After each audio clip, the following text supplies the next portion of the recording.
Graças a Deus por esta igreja e por estarmos juntos para estudar e aprender da palavra do Senhor. Colossenses 3, no verso 22, vós servos obedecei em tudo a vossos senhores, segundo a carne, não servindo só na aparência, como para agradar aos homens, mas em simplicidade de coração, temendo a Deus. Muitas vezes, no trabalho, nós nos sentimos como se fôssemos um objeto, uma coisa, um número. E não somos valorizados naquilo que produzimos, que fazemos, que representamos para a empresa, para o trabalho. E com isso, levamos o nosso trabalho até com preguiça. E como resolver essa situação? Quando de repente nos envolvemos em algum caso e talvez queremos resolver a situação de forma até desonesta, porque não damos importância ao trabalho, porque não dão importância ao trabalhador. Será que é isso que Paulo pode nos ensinar através deste versículo? Aristóteles, o sábio filósofo grego do quarto século antes de Cristo, ele dizia que não podia haver uma relação de amizade entre patrão ou senhor e senhorio e o seu escravo, pois o escravo era apenas uma ferramenta com alma, uma coisa. Para os romanos, a desumanização com os escravos era maior ainda. Não tinha direito algum, não podia reivindicar qualquer benefício, ele era apenas uma coisa, um objeto. E quando Paulo, no verso 22 de Colossenses 3, ele dá esta declaração: vós servos, obedecei em tudo a vossos senhores. E seguindo adiante, depois ele vai trazer as recomendações aos senhores também. Aquilo deveria provocar um choque. E aquilo ia chamar muito a atenção daqueles crentes daquela igreja, pois o relacionamento de patrão e empregado, de servos com os seus senhorios, era algo já acostumado, já aceitável. E sabemos que os apóstolos, os pregadores do primeiro século, eles não eram nenhum revolucionários que queriam provocar uma revolução econômica, social, cultural. Mas o Evangelho provocava uma revolução moral e espiritual. E com isso, aquilo que estava estabelecido como já um padrão normal de uma sociedade começou a ser escancarado, nítido, a desigualdade, as injustiças, e cada vez mais as pessoas poderiam perceber que aquele estilo de vida não era correto. Embora os apóstolos e também o apóstolo Paulo conhecia e sabia da situação insuportável, mas aquele mundo funcionava no primeiro século, funcionava daquela forma.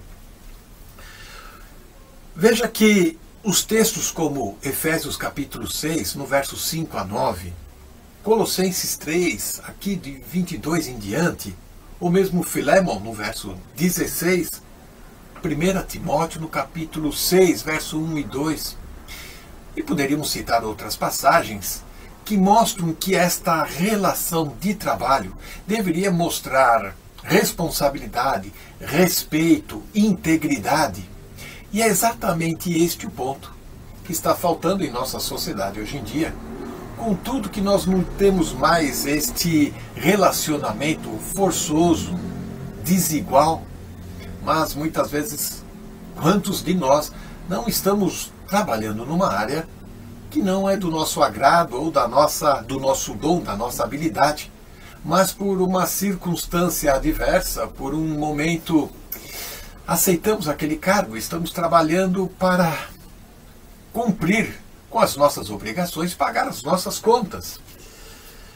Vejamos que no século XVIII, na Inglaterra, um pouco antes da Revolução Industrial, pregadores como John Wesley, George Whitefield, eles provocaram uma revolução moral, espiritual e religiosa naquele país. Com isso, eles conseguiram minar, criar, antecipar a abolição da escravatura. Efésios, no capítulo 6, o apóstolo Paulo ele chega a ser um pouco mais detalhista, no versos 5 até 9. E ele traz 3 aspectos deste relacionamento transformado por causa do Evangelho. E estabelecendo igualdade entre senhorio e também os escravos. Efésios, no capítulo 6, no verso 9, diante de Deus, senhores e escravos eram iguais. Os dois tinham o mesmo Senhor, o mesmo Deus. Igualdade. Também há justiça, como nós podemos ver aqui no capítulo 4 de Colossenses, no primeiro verso. Senhores, fazei o que for de justiça e equidade. De igual modo, procedei vós também. E Filemão, no verso 16, existe a fraternidade, algo que é cativante.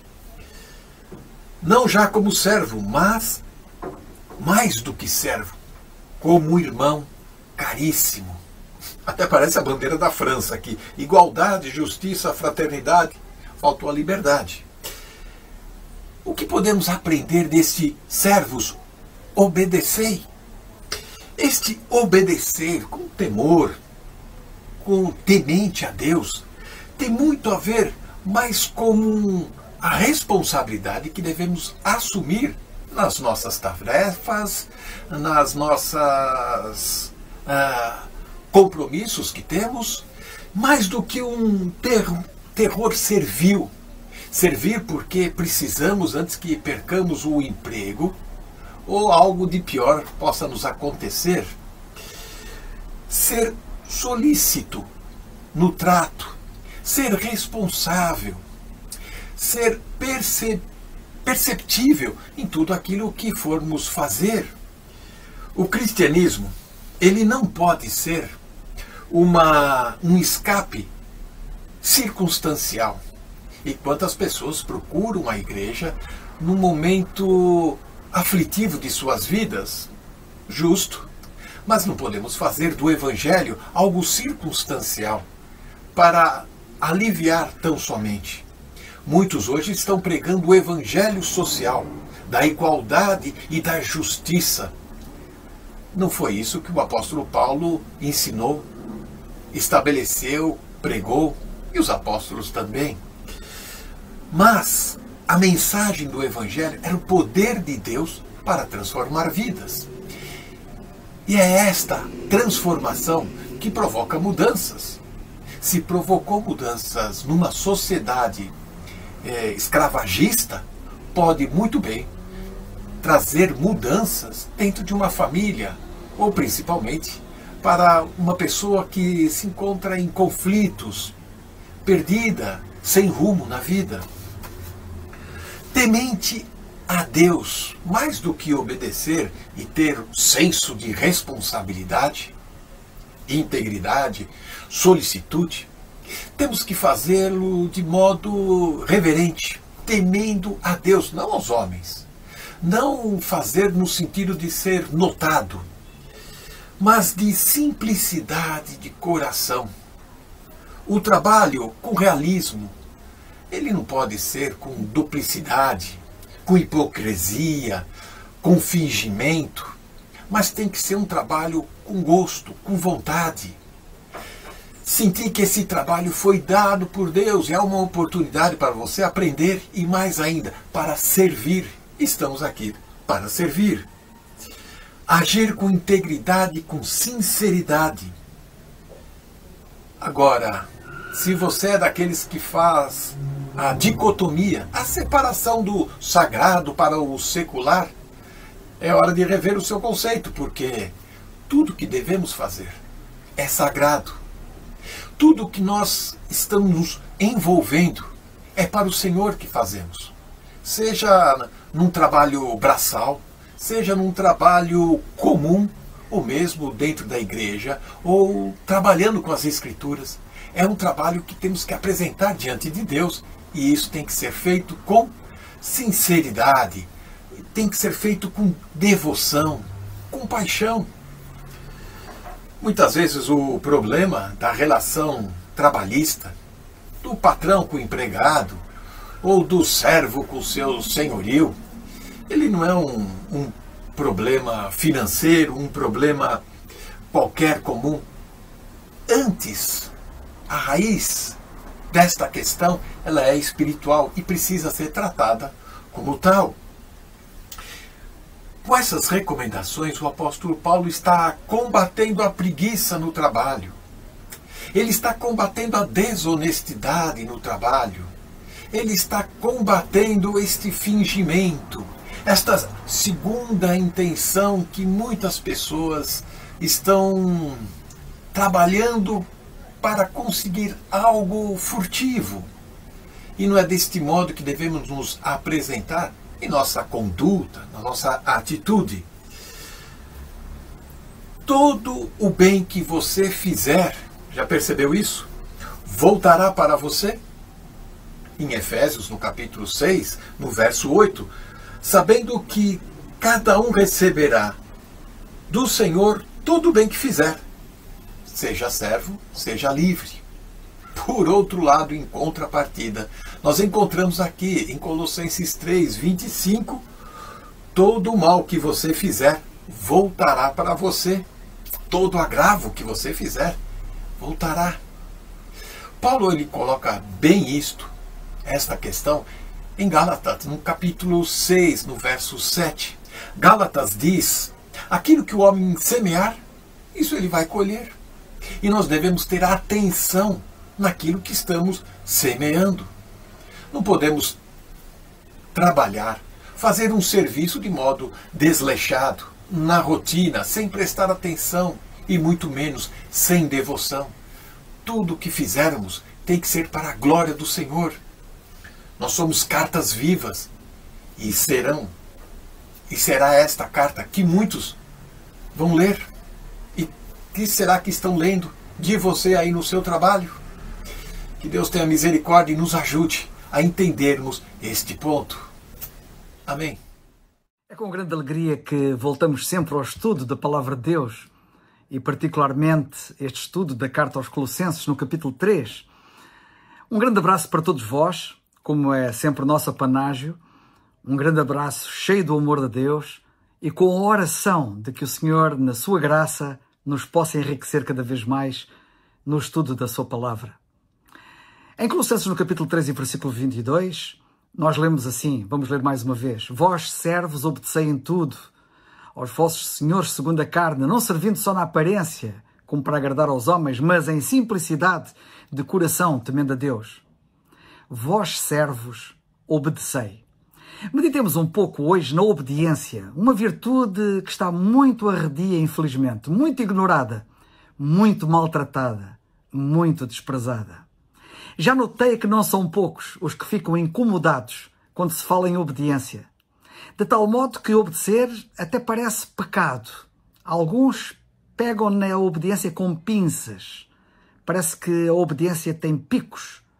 Alguns, quando falam em obediência, até quase pedem desculpa para poder falar nela. O que é que se passa? Será que ficou tudo doido? Não foi por um ato de desobediência que o pecado entrou no mundo? O diabo não desiste da sua obra destruidora. Não nos esqueçamos disso. Não surpreende depois vermos agora ele conseguir fazer com que as pessoas continuem a pensar que obedecer a Deus é mau e desobedecer é que é bom. Afinal, foi sempre esse o seu objetivo. Foi sempre essa a sua estratégia. E ele não mudou no seu intento de querer afastar o homem de Deus e de o levar a desonrá-lo e a ser infeliz. Sim, porque a desobediência sempre conduziu à infelicidade. Em Efésios, no capítulo 3... ou melhor, em Efésios, no capítulo 6 e no versículo 5, também nós lemos assim: vós, servos, obedecei aos vossos senhores, segundo a carne, com temor e tremor, na sinceridade do vosso coração, como a Cristo. Uma passagem paralela a esta, de alguma forma. Em Colossenses 3:20, 2 versículos atrás da nossa passagem, e nós já lemos anteriormente, lemos: vós filhos obedecei. Portanto, aqui lemos: vós servos obedecei. 2 versículos atrás lemos: vós filhos obedecei em tudo aos vossos pais, porque isto é agradável ao Senhor. Em Efésios 6:1 temos uma passagem paralela a esta também, que diz Paulo: vós filhos, sede obedientes aos vossos pais no Senhor, porque isto é justo.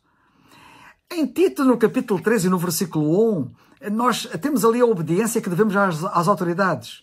Diz a Bíblia: admoesta-os a que se sujeitem aos principados e potestades, entenda-se, às autoridades nos seus diversos níveis, que lhes obedeçam e estejam preparados para toda a boa obra. Em Hebreus 13:17 temos a obediência aos anciãos ou pastores na igreja. Diz ali o escritor da carta aos Hebreus: obedecei aos vossos pastores e sujeitai-vos a eles, porque velam pelas vossas almas, como aqueles que hão de dar conta delas, para que o façam com alegria e não gemendo, porque isso não vos seria útil. Mas se em todas as áreas focadas a questão da obediência é de certo modo pacífica, nestas áreas que acabei de apresentar, citando estes versículos, já não direi o mesmo na área do casamento, por exemplo. Sobre o dever das mulheres, diz a Bíblia, obedecerem aos seus maridos. Isto parece que pica mesmo fundo, não? Porque se ouve tão pouco ou nada falar acerca disto? Este texto que vou ler a seguir, não é para ser eliminado das Escrituras, mas para ser bem focado e ser obedecido como aos demais. Está na primeira carta de Pedro, no capítulo 3, versículos 1 e 6, e lemos assim: semelhantemente vós, mulheres, sede sujeitas aos vossos próprios maridos, para que também, se alguns não obedecem à palavra pelo porte das suas mulheres, sejam ganhos sem palavra.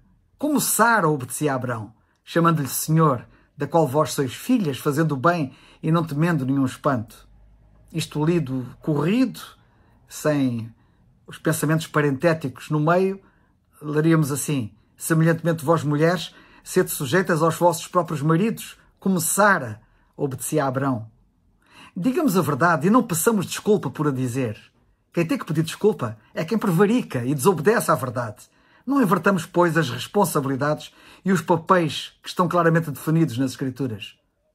Quantos, infelizmente, não há que se confessam crentes, que dizem crer na palavra de Deus e depois ficam chocados com este facto claro, tão claro, de que as mulheres devem ser obedientes aos seus maridos?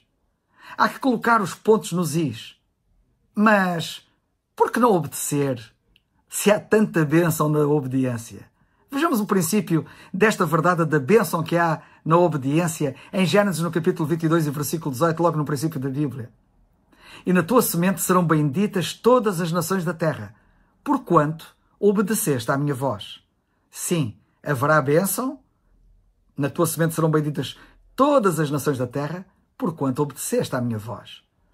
Pelo contrário, tenho visto muita maldição pela falta desta obediência. A maldição tem caído sobre muitas famílias por causa desta transgressão. Evidentemente que não é só por causa disso, mas muito também por causa disto. Há muito que se tem invertido e pervertido os papéis e as responsabilidades. E o caos a que estamos a assistir nas famílias é disso resultado. Não é de admirar. Por que não obedecer se também há purificação na obediência?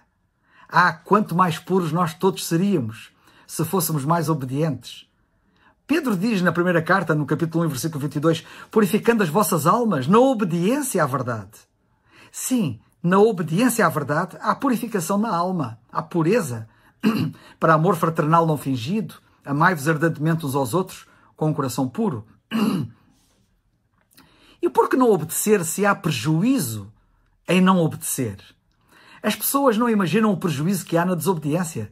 Será que já se esqueceram do enormíssimo prejuízo da desobediência ocorrida no Jardim do Éden? Deuteronômio capítulo 8 e versículo 20 diz assim: como as gentes que o Senhor destruiu diante de vós, assim vós perecereis, porquanto não quisestes obedecer à voz do Senhor vosso Deus. Não foi só no Jardim do Éden. Desde então foi sempre assim. A desobediência traz destruição e traz morte, porquanto não quisestes obedecer. Lemos nesta passagem. Não obedecer é sinal de incredulidade também. É bom que saibas disto. Foi assim no Jardim do Éden. ao Adão e Eva não crerem na palavra de Deus, no que Deus lhes tinha dito. E tem sido assim desde aí para cá. Foi sempre assim. Em Deuteronômio 9:23 nós lemos: quando também o Senhor vos enviou desde Cades Barneia, dizendo: subi e possuí a terra que vos tenho dado. Rebeldes fostes ao mandado do Senhor, vosso Deus, e não o crestes, e não obedecestes à sua voz. De facto, foi o não querer que levou à desobediência. Foi o não querer que levou ao não obedecer. Sim, a desobediência aconteceu por não terem crido, como aconteceu no Éden e como continua a acontecer nos nossos dias. A desobediência é característica do desatino ou do desvario dos últimos dias. E o apóstolo Paulo fala dos últimos dias no capítulo 13, versículos 1 e 2 da segunda carta a Timóteo, dizendo assim: sabe porém isto, que nos últimos dias sobrevirão tempos trabalhosos, porque haverá homens amantes de si mesmos, avarentos, presunçosos, soberbos, blasfemos, desobedientes a pais e mães, ingratos, profanos. Sim, diz ele, nos últimos dias haverá homens desobedientes. Não queiramos ser crentes em desvario, ou seja, desatinados, insanos, ou em delírio, que é o que significa a palavra desvario. Notemos o que lemos a seguir, a 2 Timóteo capítulo 3, versículos 1 e 2, um pouco mais abaixo, no versículo 9, quando ele diz assim: não irão, porém, avante, porque a todos será manifesto o seu desvario. E cá está a palavra desvario, como também o foi a daqueles. Falamos mal do povo judeu, como se fosse pior do que nós. Mas o povo judeu disse isto, em Êxodo, no capítulo 24, versículo 7. E tomou o livro do concerto e o leu aos ouvidos do povo, e eles, o povo, disseram: tudo o que o Senhor tem falado faremos e obedeceremos. E nós? Que dizemos nós? Nós nem dizer dizemos. E eu disse nós, não me refiro a casos individuais isolados, evidentemente, mas coletivamente. Quando é que nós dissemos isto? Os anjos caracterizam-se pela obediência. No Salmo 103, versículo 20, lemos assim: bendizei ao Senhor anjos seus, magníficos em poder, que cumpris as suas ordens, obedecendo à voz da sua palavra. Deus quer que eles hoje aprendam com a igreja e da igreja. Que estão eles a aprender connosco, como igreja, o corpo de Cristo? Muito poderia ser dito a este respeito, mas fico-me por citar apenas alguns versículos. Na primeira carta aos Coríntios, capítulo 11, versículos 5, 6 e 11. E, telegraficamente, o que o apóstolo Paulo diz ali, em suma, é isto: toda a mulher, com a cabeça descoberta, desonra a sua própria cabeça. Portanto, a mulher que põe o véu, diz ele. Portanto, a mulher deve ter sobre a cabeça sinal de poderio, por causa dos anjos. Não foi ele que escreveu em Efésios 3:10, para que agora pela igreja a multiforme sabedoria de Deus seja conhecida dos principados e potestades nos céus? Eles estão atentos. Eles estão a aprender da igreja. É a igreja que tem um grande papel para com os anjos e não os anjos para com a igreja nesta dispensação da graça. Há muita falta de entendimento por falta de obediência, pois está escrito no Salmo 111, versículo 10, o temor do Senhor é o princípio da sabedoria. Bom entendimento têm todos os que lhe obedecem. O seu louvor permanece para sempre. Tudo obedece a Deus, até coisas inanimadas. Será que nós somos piores do que um calhau? Em Mateus 8:27 nós lemos: e aqueles homens se maravilharam, dizendo: que homem é este que até os ventos e o mar lhe obedecem? Sim, tudo lhe obedece, até os demónios. Será que somos piores que os demónios? As coisas têm que ser postas assim para ver se nós percebemos.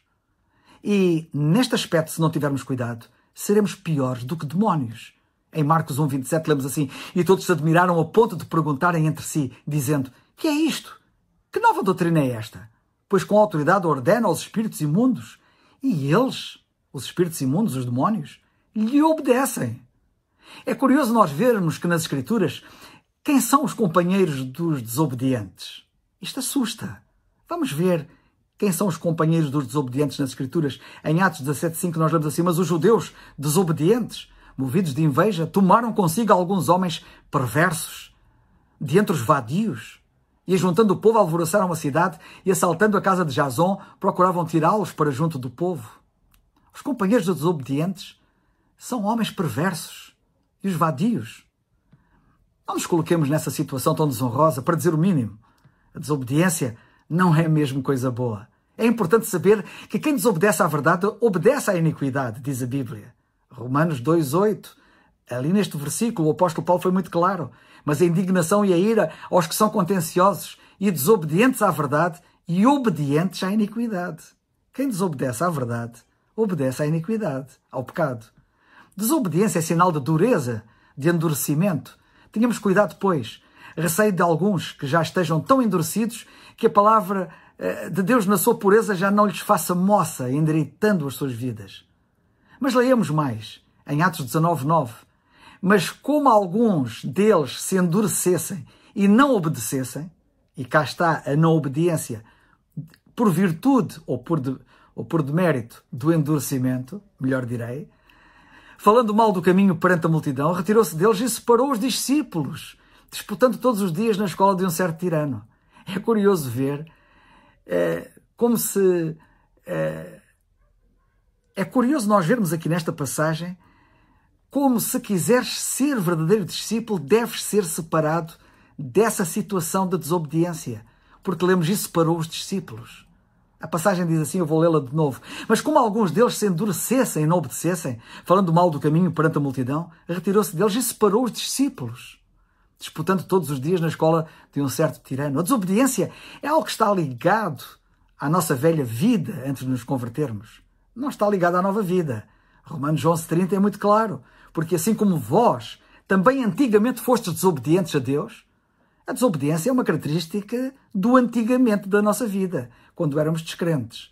Mas não deve ser característica da nossa vida agora como crentes. Mas agora alcançastes misericórdia pela desobediência deles. Lemos em Romanos 11:30.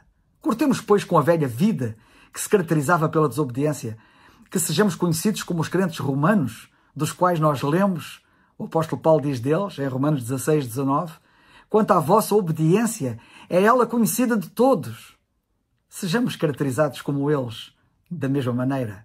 Compraz-me, pois, em vós, e quero que sejais sábios no bem, mas simples no mal. Continuava ele a escrever aos Romanos. Não temos desculpa, pois até do Senhor Jesus Cristo nós lemos, em Hebreus 5:8, ainda que era filho de Deus, aprendeu a obediência por aquilo que padeceu. E em Filipenses 2:8, e achado na forma de homem, humilhou-se a si mesmo, sendo obediente até à morte, e morte de cruz. E o que é que nós vemos aqui? Que o Senhor Jesus Cristo foi obediente, note-se bem, em sofrimento, até à morte, a pior morte. Onde está a dúvida no que nos diz respeito a nós, por mais que a obediência nos custe? Bem podemos dizer que pelo gozo que nos está proposto, também aqui desprezaremos a afronta, mesmo a afronta dos que nos afrontam, por querermos honrar o nosso Deus, obedecendo-lhe.